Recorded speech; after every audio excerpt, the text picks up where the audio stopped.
मैंने कहा देखो गाय के मामले में मैं ज़रूर बोलूँगा, चाहे सरकार आओ किसी की, और चाहे चढ़ाओ फांसी। मैंने कई बड़ी बड़ी गौशालाएँ बनवा दी, तो फिर टूटी हैं, फिर बनवाई हैं, फिर टूटी हैं, फिर बनवाई हैं। ऐसे कई जगह संघर्ष चले, उसके बावजूद भी यूँ देख ले भाई यहाँ कुछ आनी जानी तो है नहीं। अपने घर से तेल लगाते हैं, रात को अपनी गाड़ियाँ तोड़वाते हैं और उसके बाद भी जाते हैं। तो कारण क्या है? परंतु मैं बोलता था, खुला बोलता था। इस बोलने की जो सजा भुगतनी पड़ी, अभी 4.5 महीने जेल में रखा।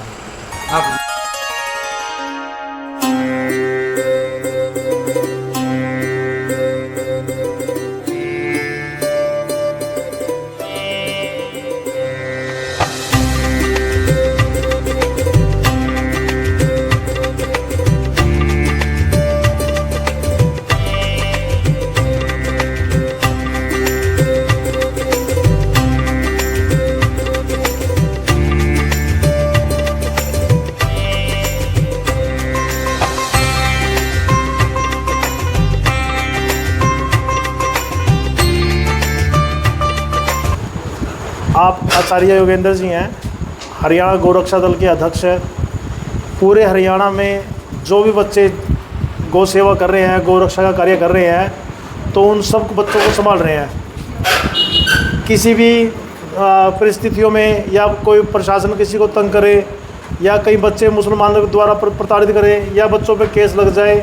आजकल आज के समय काफ़ी बच्चे जेल में भी हैं, राजस्थान के अंदर भी, और बांद्रा जो भिवानी ज़िले में आता है वहाँ पर भी। तो उन केस को, सारे केस को संभाल रहे हैं, उन बच्चों के खर्च का संभाल रहे हैं।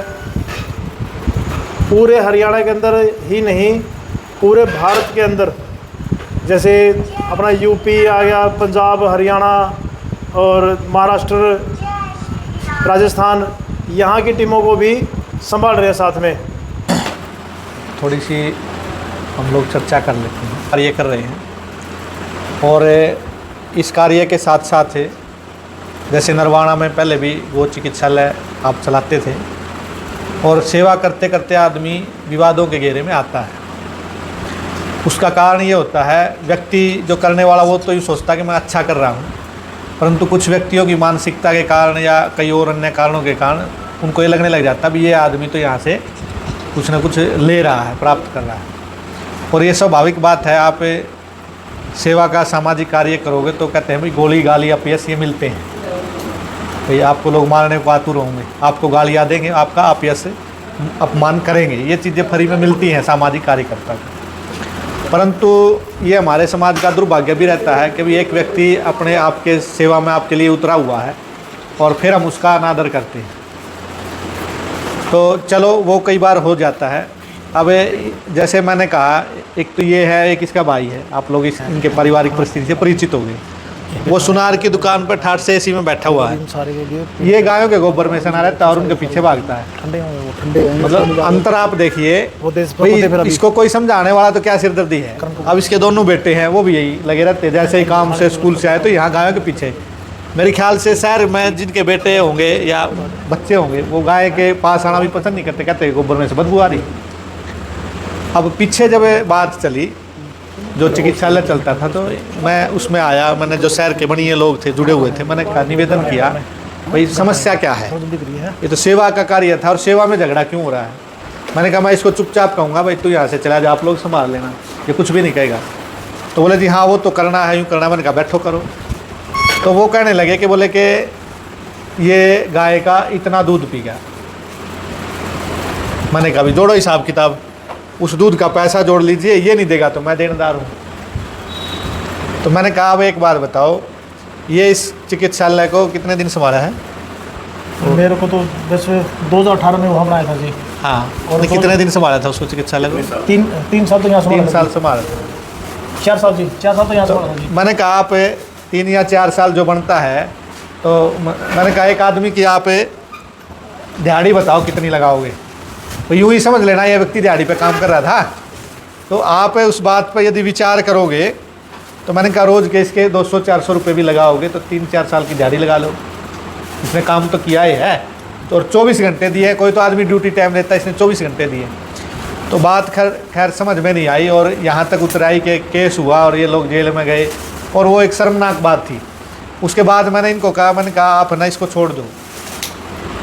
मैंने कहा मैंने 150 से 200 गौशालाएँ हरियाणा में बनवाई है और मैं आज एक भी गौशाला में कहीं भी मैंने हस्तक्षेप नहीं करता कि नहीं मैंने बनवाई है या मैंने पैसा लगवाया है या मैंने मेहनत करी, समय दिया है, मैं कोई अधिकार नहीं जताता। मैंने कहा परमात्मा की डायरी में खुला खुला साफ साफ लिखा मिलेगा, यहाँ जो डायरी में लिखा मिलेगा तो गचड़ पचड़ मिलेगा, और मैंने कहा मिटाया हुआ भी मिलेगा, कोई यूँ कहा गलत भी लिखा हुआ है। मैंने कहा ऊपर ठीक होना चाहिए, वो होगा। यदि हम इसको सेवा मान रहे हैं तो बात करके इनको हटा दिया, बोले नहीं केस मैं भी करूँगा, ये करूँगा। मैंने कहा इसमें कुछ नहीं, मिलना जाना नहीं होनी, तो आप यहाँ अपने आप सेवा करो जहाँ भी कोई गाय की सूचना आ जाए। तो ये उस कार्य में लगे। अब यहाँ ये मामला बन गया जो आप यहाँ बैठे हैं, तो इन्होंने कहा कि नहीं चेयरमैन भी सब लोग राजी मजा है। तो मैंने कहा ठीक है, एक दिन मैं आया भी तो मैंने कहा ठीक है, मेरा कोई इसमें सहयोग सलाह चाहिए, मैं तैयार हूँ। और मैंने कहा आप इस काम को बढ़ाओ। मैंने कहा हम वैसे शिव जी महाराज पे जल चढ़ाए हैं, जल चढ़ाए और जय शिव जी महाराज की व्रत भी रखते हैं और हम खाटू श्याम भी जाते हैं। मैंने कहा सब आस्था रखने वाले लोग हैं। और मैंने कहा ये नंदी महाराज जो हैं ये इतने दुखी हो रहे हैं, तो एक आसरा बना है और चारा पानी मिलेगा तो बहुत बड़ी बात है। मैंने कहा स्वर्ग में जैसे सीढ़ी लग जाए ना तो वो काम आप लोग कर पाओगे। वो चेयरमैन को भी मैंने कहा, बोले जी ना ये हम करवा दिए, यहाँ रहेगा। कुछ दिन बाद मेरे पास सूचना आई कि यहाँ भी विरोध शुरू हो गया है। तो मैंने इसको कहा, मैंने कहा भाई आप विचार कर लियो, आपका परिवार भी पूरा दुखी हो गया है। तो कहते हैं ना घर से सारा सामान दिया और लोग बदनामी करें। तो मैंने कहा तू अपना काम छोड़ करके इस सेवा में लगे। मैंने कहा आनी जानी तो कुछ है ही नहीं और फिर बदनाम होता है। मैंने कहा जेल तक जो आदमी जाए तो मैंने कहा उसमें कोई लाभ नहीं है। मैंने कहा सेवा के और बहुत से कार्य हैं। मैंने कहा मैं जो अपना संगठन है उसमें राज्य स्तर पे मैंने कहा ये कोषाध्यक्ष भी है अपना, लंबे समय से सेवा करें। मैंने कहा बहुत जगह है काम करने की जगह, सारे काम है। तो फिर ये बोले नहीं जी वो यहाँ हो जाएगा, धीरे धीरे करें। आदमी को अपने जन्म स्थान से लगाव होता ही है, सबको होता है। तो इसकी मनसा यूँ रहती है कि भाई यहाँ नरवाना में भी सेवा मैं करता रहूँ, या होती रहे, अच्छी बात है। तो मेरा अब आप लोगों से निवेदन ये है कि यहाँ जहाँ कहते हैं ना भाई जहाँ आएगी संपत्ति वहाँ आएगी आपत्ति। अभी यहाँ संपत्ति नहीं आई है, दान दक्षिणा आपका काम मुश्किल से चलता होगा। जिस दिन वो चीज़ थोड़ी सी बड़ी फिर यहाँ वही विवाद खड़ा होगा तो कौन लोग हैं जो लोग समझदार होंगे तो उस विवाद को आने नहीं देंगे, करने नहीं देंगे। तो आप में से जो कार्यकारिणी के सदस्य हैं, देखिए एक आदमी को, अब मैं आपको, अब सारे लोग बैठे हैं, मैं आपको कहूँ कि भाई शहर में आज आपको 20 सांड इकट्ठे करने हैं, तो मेरे ख्याल में ना आप कर पाएंगे, ना आप कर पाएंगे, ना आप कर पाएंगे। और कर पाएंगे तो कितनी मशक्क़त होती है उसको आप अच्छी तरह समझते हैं। या इन सांडों को आप रखे हो उसको भी आप अच्छी तरह समझ रहे हैं। तो ये लोग अपना समय दे करके बस एक अंदर की पीड़ा जज्बा कह लो उसको, इनसे छूटता नहीं है। जैसे कोई नशा हो जाता है ना आदमी को, तो ये गौ सेवा का नशा है, किसी किसी को लगता है। आपको मैं ये बता दूं, मेवात में हम लोग जाते हैं, जैसे अभी ईद आने वाली हैं, कई टीमें तैयार कर रखी हैं। रात को हर रात को गाड़ियाँ पकड़ते हैं और जब गाड़ियाँ पकड़ते हैं तो जो फिल्मी स्टाइल नहीं होता है, सारा वो एक्शन होता है। कोई पता नहीं किस समय गाड़ी से आप गिरे पड़े तो मरे, या उन्होंने गोली चला दी तो आमने सामने गोली भी चल रही तो आदमी मर जाता है। उसके बाद भी मैं ये विचार करता हूँ भाई इनके माँ बाप हैं, इनके बच्चे हैं, चलो मैं बाबा जी हूँ, मेरा तो क्या बिगड़ेगा, कोई रोने वाला नहीं या पूछने वाला नहीं। मैं ये सोचता हूँ भाई इनका परिवार जिस दिन कोई घटना घटेगी, अभी पीछे से 5-6 महीने हुए, शायद साल तो नहीं हुआ, 6-7 महीने, रेवाड़ी का लड़का मार्च में वो गुजर गया। उसको मतलब सीधा बस्ट गोली का उन्होंने मार दिया तो सीधा पेट में लगा और सारी आंतें फट गई। फटने के बाद 1-1.25 महीना मेदांता में उपचार करवाया हमने। तो सरकार ने मेरे ख्याल में 70 या 72 लाख रुपए का बिल बना था। तो मैंने निवेदन किया, सीएम साहब को भी किया और वहाँ गुड़गांव के कुछ लोग हो, तो वो सारा बिल सरकार की तरफ से हो गया कि भाई हाँ इस व्यक्ति ने बलिदान जो दिया है गाय माता के लिए दिया। उनको समझ में आया। परंतु जिस परिवार का व्यक्ति का जवान लड़का था, बिल्कुल छोटे छोटे 2 बच्चे थे उसका तो पीड़ा है। तो मैं यूँ मानता हूँ कि भाई ये बलिदान जो हो रहा है, अब हम तो मान लो 10 दिन 5 दिन थोड़ा सा मुंह बना के रह गए, लेकिन उस परिवार को तो लंबी कठिनाई सहन करनी पड़ी है।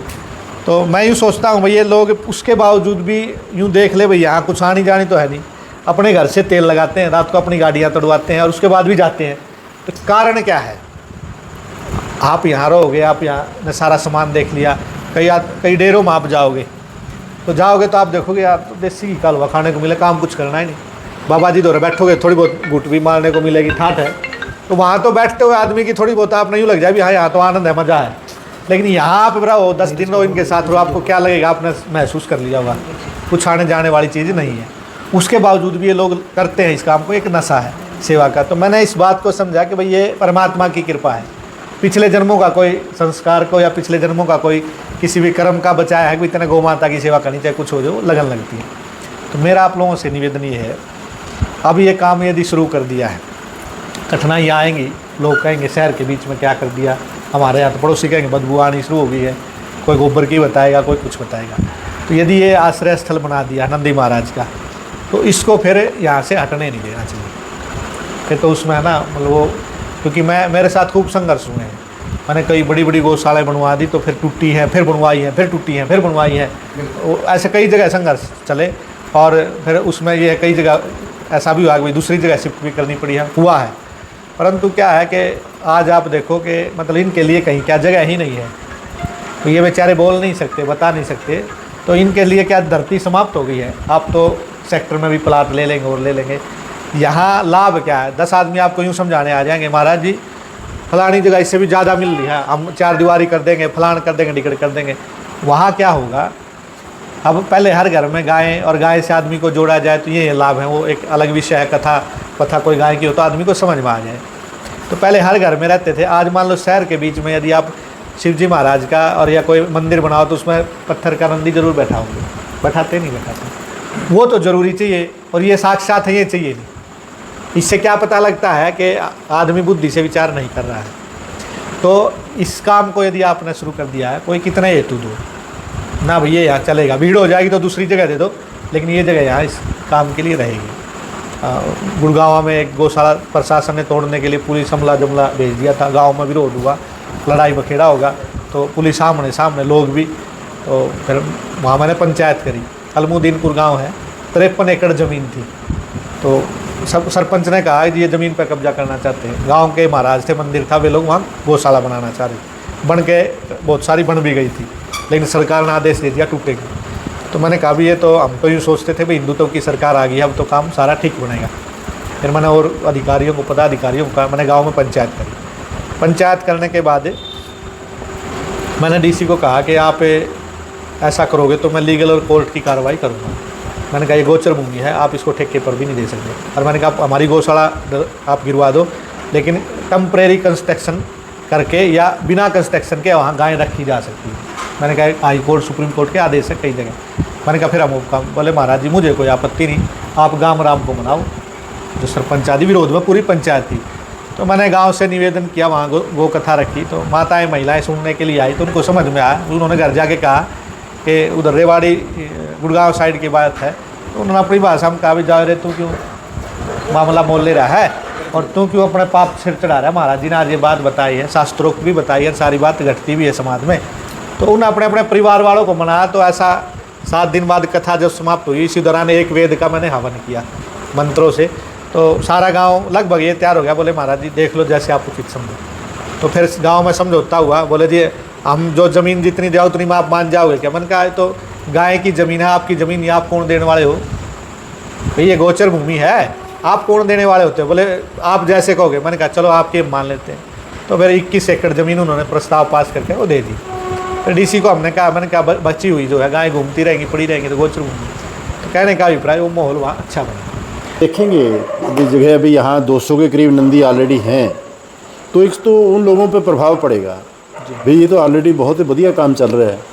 और एक फिर आपका प्रचार चलेगा, वो मतलब वो ज़्यादा इफेक्टिव जगह तो यही होनी चाहिए उस प्रचार प्रसार के लिए। नहीं मैं तो, हम तो चाहते हैं भाई नगर के बीच में यदि आप फिर आप तो कल को कहोगे मंदिर में से भी हटा दो इस नंदी को भाई, जो असली ओरिजिनल का है। आप एक दादाजी की मूर्ति पर माला डाल करके उसको नमस्कार करो, एक जिंदा बैठा उसको पानी भी नहीं दे रहे जी। तो दिन रात का अंतर है। तो ये बात तो उनको समझाएंगे हम, आप लोग कथा के माध्यम से भी समझाएंगे। परंतु आप लोगों को देखो क्या होता है, 20 शराबी है ना, 20 शराबी वो अपनी जिद पर आ जाए तो वो काम करवा ले जाते हैं। और धर्मात्मा व्यक्ति क्या सोचेगा, यार तेरा नाम क्यों आज्ञा करे, तुम बट जाना पीछे। परिवार वाले भी यूँ कहेंगे। तो इसलिए धर्म के रास्ते पर तो और मजबूती से डटना चाहिए। तो मैं आप लोगों को इसलिए पकाना चाहता हूँ भाई, कठिनाई आएंगी, कुछ भी आ जाए, आपने तो यही कहना जी हम तो यहीं चलवाएंगे, यहीं चलेंगे। रखी बात, हमारा पहले भी विचार था इस तरह की बात करने का। हाँ। लेकिन हमने कोई रास्ता नहीं दिख रहा था। जो रास्ता देखा उसका पहले कुछ ना कुछ यू हो गया, वो हो गया, फलाना हो गया, दिखड़ा हो गया, वो चलता रहा। तो ये तो दिमाग में रखनी नहीं भाई ये चीज़ नहीं होएगी, सारी चीज़ें होंगी। हाँ ये होंगी, आएंगी चीज़ें। अगर जे नहीं सोचा कि नहीं जी बाहर लिखना है, तूफान भी आओ आंधी भी आओ, नहीं लिखना है कुछ नहीं आमदा जी। और मैं एक बात और आपको कहना चाहता हूँ, क्योंकि इसलिए आपके दिमाग में साफ बात हो जाएगी ना, फिर आप बाहर वालों की टक्कर ले लेंगे। जैसे मान लो इनकी बात आए या बच्चे जो सेवा करें उनकी कोई बात आए, तो आपको मैं ये दावे के साथ कह सकता हूँ, जब भी चाहोगे ना इनको हम हटा देंगे ना, तो यहाँ कोई चारा डालने वाला नहीं मिलेगा। ना तो उनके परिवारों से आएगा, ना आपके परिवार से आएगा। आप में श्रद्धा है, आप जुड़ गए, परंतु ये जरूरी नहीं आपका बेटा भी जुड़ेगा या आपका पोता भी यहाँ आएगा। आज जो परिस्थिति समाज की है, तो ये लोग तो फ्री के निःशुल्क लोग मिल रहे सेवा करने के लिए। ये बताओ जी, सरकार इतने पीछे देवा है भाई नौकरी पर, आदमी काम चोर हुआ है वो को लिखट जाओ, ये तो एक मन में है जी। हाँ यहाँ से ये तो है नहीं भाई कुछ मिल रहा है कुछ वो ना कुछ नहीं जी। ये तो अमित भाई है, आधी रात ना फोन कर जा भाई अमित बोलो भाई साहब मैं यहाँ आ जाए, रात ना खड़े हो जाए, हम क्यों नहीं खड़े होंगे इसके साथ। 2000 से 2500 रुपये एक सांड पकड़ने का सरकार देती है, और जिसका ठेका छूटता है वो लेता है। आपने इतने इकट्ठे कर दिए, मेरे ख्याल में 1 रुपया कौन लग गया होगा, आया भी नहीं होगा, आपने लिया भी नहीं होगा, आपने इकट्ठे कर दिए। और ये साधारण काम नहीं, जब ये भागे हैं, चोट भी मारा है, सारी चीज़ें होती है। तो ये काम तो आपको इनका साथ ले करके दे करके, जब भी आपके मन में यूँ हाँ भाई ये कुछ लालच में, ऐसा लालच कुछ नहीं होता, बस इनकी सेवा का लालच है। तो आप की जो कमेटी है वो पूरे विश्वास में चलेगी, और संघर्ष तो देखो आएगा इसमें, परंतु आपने डटे रहना पड़ेगा। मैंने क्या करा जी, एक वो था घेरा था जी, उसमें वह उड़ा बैंड का नरवा बाछड़ी बैंड दी, उसकी अब तक हो गया गली के भी और भी लग गए। फिर तो जी देखो मैंने ये निकलता कोई मेरे बच्चे चले तो ठीक कराया वह न्यू करते करते जी वह गए, जिसकी वो प्लॉट था नहीं खन्ना कुश्ती भी हुआ है, और वो वैसे पड़ा था, फ़ोन कर दिया भाई तेरा प्लॉट में तो गया बैंड दी। वो आया बोला कहा किसने बैंड दी, पूरी गली में माँ भाई मैंने बैंड दी। बोला इसी जी कर नहीं सेवा करना अपना घर बैंड दे, माँ वो भी बैंड लो कोई बात नहीं, मैंने बिना पूछे बैंड दी कोई बात नहीं। तो जी उसने मतलब बोलने नहीं देने टाइम मतलब खोल के दिखा लेते हूँ, बोले यूँ कहीं मेरा प्लाट है, मैं जब तक इज्जत देने लग रहा हाथ जोड़ने लग रहा बहन दी कोई बात नहीं, मैं मेरा बहन दूँगा। मैंने दीवार गिरवाया क्या जी, वो अपने पास था जी, ओड़ा माँ तेरी भी तुम भी रखा अपनी बात ना, वो ओड़ा बहन दी जी। वो क्या था जी, उसको गुड़ गाड़ मतलब दूध देने का कोई सिस्टम नहीं था। अच्छा भाई गली के भी वैसे तंग हो रही थी, वो कुदरती है जी, वो राजी भी होगी, वो दूध भी देने लगी। वो इतना मुँह करके जी बच्चे का अगर जो खोल भी दिए नहीं, ओढ़ो गेड़ा कैट का ओढ़े मतलब जावे नहीं। मतलब जी लास्ट में मैं महीने भी नहीं हो गया भाई इतनी क्यों 12वीं तरह काम है वहाँ ये ठीक होगी, वो खोल दीजिए, वो फिर नहीं जाओगे। वो 3-4 ब्याई जी वो वहीं रही। लास्ट में क्या हो गया जी, उसने मतलब कोई कारपुर पुरखार वो हो गया, और मतलब उसका जी दे दिया उसने। तो जी उसमें दबाण खातर चल पड़े, एक लाला जी है मैं है, तो पूरे दाब जाऊँ, पूरे कहते दाब दोगे, पूरे क्यों कर दोगे, मतलब वो जगह मांगा जी खुदे की। हाँ। मतलब 4-5 जगह गया जी, मतलब कोई किसी ने मतलब दाबण खातर ओढ़े तकरार हो जाए। एक अपना प्लाट पड़ा था जी ओढ़ा ले का, उसने जगह चाहिए थी जी अपना, हाँ जगह चाहिए। तो वो मेरे दिमाग में आई, वे तो मांगा थी कुछ। और देखो जी परमात्मा की दया है बहुत कुछ होया जी, नहीं होता है, बिल्कुल होता है, ये सच्चाई बताऊँ जी। अगर उसको प्रभात फेर के भी चले जाएगा दानी नहीं मतलब कोई नहीं निकलिया क्या तो बोल रहा है भाई, क्या तो यूटे रहा है मतलब इसे मतलब वो आए जी बहुत ज़्यादा संघर्ष। लेकिन आप एक बार करके तो देखो अपना आप मेरा लग गया जो नहीं करागा हूँ कहे जाओ। अच्छा जी रात ना 12 बजे लगे ये अमित भाई साहब आ गए, जान दो तो मैंने कह दी भाई अमित आ गया मैं जाऊँ। जब तक वो नहीं जाएगी, जब तक नहीं कुछ होगा भाई मैं तो यहीं खड़ा हूँ, चाहे घर फोन आओ, चाहे आंधी आओ, चाहे तूफान आओ, यही बात होगी भाई। आप लोग करके देख लो, आप पे नहीं कहोगे भाई अमित पागल नहीं है, सही था। लेकिन थोड़े दिन नु लगेगा यार पागल आपने पागल बनाया कि कष्टाई तो देखो हर कार्य में आती है। और कहते हैं भी धर्म तो आज कलयुग है, धर्म को तो धक्के देने पड़ेंगे तब चलेगा, नहीं तो। मैं जब हुड्डा की सरकार थी, हरियाणा में आयोग नहीं था और कई राज्यों में आयोग बने हुए थे, मैंने उसके खिलाफ प्रदर्शन किए, आंदोलन किए और खूब धमकी दे करके मैंने आयोग बनवा लिया, और उसका संविधान भी मैंने बनाया था। और जब चुनाव आया 10 साल हुड्डा की सरकार, इसके बाद जब चुनाव आया तो मैं और अब पूरा संगठन कोई 50 गाड़ियाँ जो अपनी पूरे हरियाणा में थी, सब जगह अलग अलग MLA के साथ, और मैं खुद भी बीजेपी के साथ लग गया। पीड़ा ये थी भाई गाय भी बचेगी और हिंदू भी बचेगा। तो खूब मैंने प्रयास किया जी, और सरकार आ गई। तो सरकार आ गई तो मेरा तो स्वार्थ कोई ऐसा तो है नहीं भाई बच्चे लगवाने हैं मैंने, या मैंने कोई और अपना मठ मंदिर बड़ा बनवाना है, ना मंदिर ना मठ ना घर ना गृहस्थी कुछ भी नहीं। मैं 25 साल से घर छोड़ कर आज भी सड़क के ऊपर हूँ, अपनी कोई मतलब अपने नाम से भी ये मेरा मठ है या मंदिर, ऐसा कुछ भी नहीं। तो मैं फिर यूँ लगा कि भाई अब तो चैन की नींद सोएंगे और सारे काम हो जाएंगे। तो मेरे ख्याल में साल एक निकला था, साल भर मैंने खूब बातें कही, चर्चाएं करी, तो ये देखा भी कोई तंत्र तो निकल नहीं रहा। तो मेरा तो स्वभाव वो विरोध में खड़ा हो गया। मैंने कहना शुरू कर दिया। तो मेरे को सूचना आई, अखबार की कटिंग किसी ने भेजी कि जर्मनी से होल्स्टेन फ्रीजन और HF का 14.5 करोड़ का सेक्सीमन का समझौता हुआ है। ओम प्रकाश धनखड़ कृषि मंत्री था, पशुपालन मंत्री भी यही था। किसने किया है? ओम प्रकाश धनखड़ ने किया। तो मैंने थोड़ा सा तन बदन में पूरी जोश सा आ गया, आग लगी। मैं सीधा मैंने फ़ोन किया, पूछा, बोले मैं तो दिल्ली हूँ। मैं दिल्ली पहुँचा, वहाँ मंत्रालय में ये कुछ काम के लिए गया हुआ था। तो ये एक बार उधर जाए ऑफिस में, मैं इसके पीछे पीछे, फिर ये उधर जाए, मैं इसके पीछे पीछे। मैंने कहा धनखड़ साहब बात करना चाहता हूँ, बात करनी है। वो भी समझ गया था भाई महाराज जी अड़ियल और कुछ ना कुछ ऐसा मुद्दा प्रोग्राम ले रहा है। बोले हाँ बैठो यहाँ, मैं आया एक इस यहाँ भी मंत्री से मिलना है। तो आधे घंटा चक्कर कटा के मैं भी वहीं बैठ गया। बाहर आया, बोले हाँ बोलो महाराज। मैंने कहा आपने अपनी वीडियो और बोली हुई स्टेटमेंट ध्यान है कि विदेशी नस्ल पे काम करेंगे, ये करेंगे, ये करेंगे, दूध की ये नदियाँ बहेंगी, मेले लगेंगे, फलान करेंगे। मैंने कहा आप ये होल्स्टेन फ्रीजन का सेक्सीमन मंगाया आपने 14.5 करोड़ का। मैंने कहा ये अखबार की कटिंग है, आपने मंगाया? बोले हमने मंगाया। मैंने कहा क्यों? बोले आपको पता नहीं, पर व्यक्ति को 250 ग्राम दूध हरियाणा में मिलना चाहिए। बोले उसके लिए ये सारी व्यवस्थाएं ज़रूरी है। मैंने कहा आपको एनिमल हस्बेंड्री डायरेक्टर ने बताया हुआ है और ये काम कागजों में चलता है। मैंने कहा उसकी बात आपने नहीं करनी चाहिए, आप धरातल से जुड़े आदमी लगते थे, इसलिए मैंने कहा। बोले ऐसा महाराज आपको नॉलेज कम है, और बोले हमने पता है सरकार भी कैसे चलानी है और काम भी कैसे करना है। तो मैंने कहा ठीक है, मैं नमस्ते करके आ गया। फिर और कईयों के कहने सुनने से बोले नहीं आयोग में भी काम करना और आपके बिना कुछ होना नहीं, फलाना नहीं, दिखना नहीं। तो बोले एक मीटिंग और करते हैं। तो मैं इसके निवास स्थान पर चंडीगढ़ चला गया जी। हम जाके बैठे थे, ये आया, बैठे यूँ ही बैठे थे गोलदारा बनाए। बोले हाँ महाराज बोलो। मैंने कहा धनखड़ साहब क्या विचार है, क्या करोगे? बोले महाराज जी एक बार बताओ, बोले कि ये अनप्रोडक्टिव मामला है, कुछ काम आने वाली चीज़ नहीं, और बोले ये थोड़े से दिन में कट जाए तो जो दूध देने वाली गायों की इज्जत हो जाएगी। तो आग लगी थी। मैंने कहा भाई ये तो RSS का या हिंदुत्व का आदमी तो नहीं लग रहा है, और यदि ऐसी है तो फिर बहुत बड़ी गलती है हम सब की। तो मैंने कहा धनखड़ साहब आपकी विचारधारा आपके साथ अपनी नमस्ते। तो मैं आ गया जी उसकी कोठी पर। आने के बाद मेरे को एक कार्यक्रम में मिला। मैंने कहा धनखड़ साहब आपका पतन शुरू हो गया है। मैंने कहा मैं जो कहो ना वो मैं सजा लेने के लिए तैयार हूँ यदि अगली बार आप बन जाओ, और मेरा तो शराब पियो है। मैंने कहा जीवन भर बन जाओ। तो 2 योजना तो आपने देख ली, 2 योजना तो बने नहीं, और मैंने कहा देख लेना आप। तो आप विचार करो कि कितनी बड़ी बात एक व्यक्ति कह रहा है कि ये कट जाए। तो मैंने कहा बुढ़े तो माँ बाप आपके भी हो रहे हैं, ना काम कर दे ना दूध देते, का पटुआओगे क्या आपको? तो ये बेचारे जैसे भी है बेजुबान प्राणी है। तो मैंने कहा देश में इतनी कट रही है और आपके राज्य में कट रही है। मैंने कहा क्या हुआ, कुछ नहीं होने वाला। तो आप वाली पीड़ा तो हमारा भी है, परंतु मैं बोलता था, खुला बोलता था। इस बोलने की जो सजा भुगतनी पड़ी, अभी 4.5 महीने जेल में रखा आप जी से बोलते। हाँ हुआ क्या, मैंने कहा भाई ये तो दोनों पार्टी देख ली। तो हुड्डा साहब को मैंने कहा कुछ गाय का करने का विचार है? बोले जैसा आपका आदेश हो।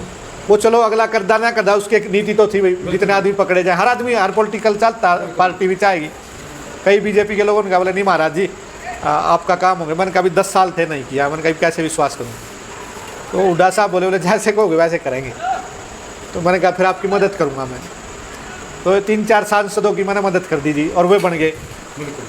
तो रिपोर्ट ये पहुँची ऊपर है कि ये व्यक्ति बहुत बड़ा नुकसान करेगा पार्टी का और चुनाव में।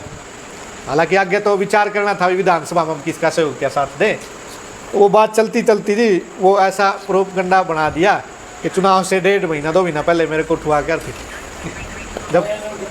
जब चुनाव ख़त्म हो गए ना तब जा कर के मेरे को बाहर काटा। तो बाहर काटा तो बोले महाराज बोले तो सरकार आ गई ठीक ठाक रही हो। मैंने कहा देखो गाय के मामले में मैं ज़रूर बोलूँगा, चाहे सरकार आओ किसी की और चाहे चढ़ाओ फांसी। मैंने कहा यही काम है हमारा और इसी के लिए संघर्ष कर रहे हैं। मैंने कहा आप मुख्यमंत्री बन जाओ, राजा बन जाओ, प्रधानमंत्री बन जाओ, हमारा अधिकार आपको कहने का, आपको हम कहेंगे। तो पीड़ा तो हमारा भी है। और यूँ कहते हैं ना भी अपने आदमी हो गया जा सकता है। हम भी खूब रुक के मारा करते भाई, कांग्रेस से तो कोई कुछ आशा ही नहीं कर सकते। दिमाग में या पूरी वो विचार बना लिया था, चलो भाई अब तो बीजेपी तो कर ही सकती है, लेकिन इन्होंने उससे भी गया गुजरा काम कर दिया।